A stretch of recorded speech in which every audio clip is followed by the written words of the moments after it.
trenutno v takšnem položaju, da moramo vsako tekmo iti maksimalno. Borimo se po svojih najboljših močeh in jaz sem vesel, da smo začeli prvenstvo zmago in upam, da bomo izboljšali še naprej našo igro in da bomo naredili še boljše rezultate na prihodnosti. Ne glede na to, da so izokoli vsi mnogi ti dobro poznati eno, so pokazali res težko tekmo. Ja, normalno, vsaka prva tekma je težka. Vemo, da je Loka vroč teren, ne glede na to, kakšno ekipo imajo. Jaz vidim, da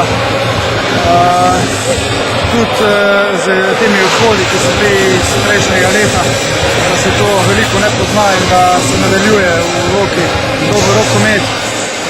Kar se pa nas tiče, pa nismo vedeli in smo se pripravljali na to, kajti v prejšnji sezoni v tej dvorani nismo zmagali, tako da smo bili še dodatno motivirani in na koncu gremo domov z enim točkom.